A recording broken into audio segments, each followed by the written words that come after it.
আমি সবচেয়ে বেশি কমন যে প্রশ্নগুলোর সম্মুখীন হই বা হয়ে থাকি তার মধ্যে অন্যতম একটি প্রশ্ন হচ্ছে যে স্যার কখন থেকে চাকরির প্রিপারেশন নেওয়া শুরু করব। আসসালামু আলাইকুম প্রিয় ভাই বোনেরা, আশা করছি আপনারা সবাই অনেক অনেক ভালো আছেন। এই ভিডিওতে আমি কথা বলবো এক্স্যাক্টলি কখন থেকে একজন চাকরি প্রত্যাশী চাকরির প্রিপারেশন শুরু করা উচিত সে সম্পর্কে। দেখুন, আপনি যদি একজন গ্রাজুয়েট স্টুডেন্ট হন এবং আপনার পরিকল্পনা যদি থাকে যে দেশের বাইরে গিয়ে আপনি হায়ার স্টাডি করবেন, তাহলে আমি বলবো আপনার পরিকল্পনা বা ক্যারিয়ার প্ল্যান হবে একটু আলাদা ধরনের। তো সে সম্পর্কে আজকে কথা বলবো না, সেটা নিয়ে অন্য একদিন কথা বলবো ইনশাআল্লাহ।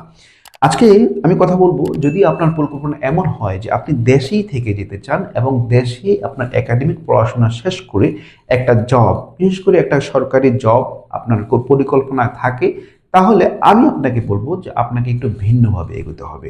এটা আপনারা সবাই জানেন যে বর্তমানে বাংলাদেশে একটা সরকারি চাকরি পাওয়া কতটা কঠিন এবং চ্যালেঞ্জিং একটা বিষয়। আর সেটা যদি হয় ফার্স্ট ক্লাস কোনো গভর্নমেন্ট জব, তাহলে সেটা তো রীতিমতো একটা সোনার হরিণ।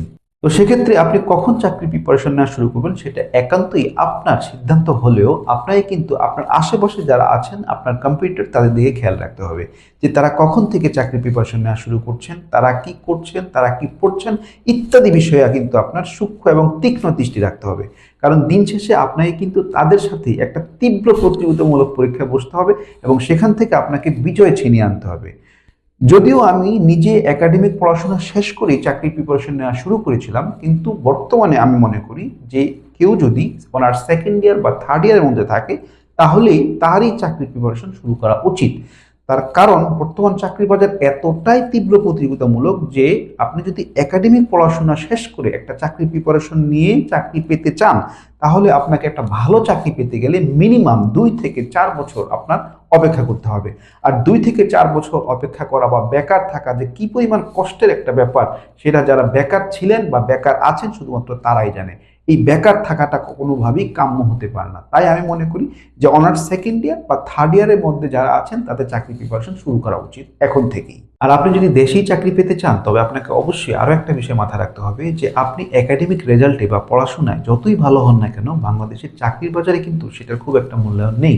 আপনাকে একটা কমন ফর্মুলা, অর্থাৎ অন্য সব চাকরি প্রত্যাশীদের সাথে একটা পরীক্ষায় বসতে হবে এবং তাদের সাথে তীব্র প্রতিযোগিতা করে আপনাকে একটা চাকরি পেতে হবে। আপনি যদি বিষয়গুলো নিয়ে একটু ঠান্ডা মাথায় চিন্তা ভাবনা করেন, তাহলে আপনি নিজেই বুঝবেন যে আপনার আসলে কি করা উচিত এবং সেটা কখন থেকে শুরু করা উচিত।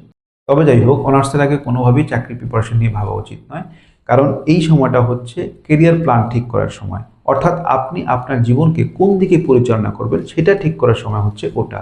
তাই সেদিকেই বেশি ফোকাসড হওয়া উচিত। 99 ভাগ চাকরি প্রত্যাশী চাকরি প্রিপারেশন নেওয়ার সময় যে ভুলগুলো করে থাকে সেটা নিয়ে আমার অন্য একটি ভিডিও আছে, সময় করে দেখে নেবেন। আজ এই পর্যন্তই, দেখা হবে অন্য কোনো ভিডিওতে ভিন্ন কোনো বিষয়ে। সে পর্যন্ত ভালো থাকুন, সুস্থ থাকুন। আসসালামু আলাইকুম।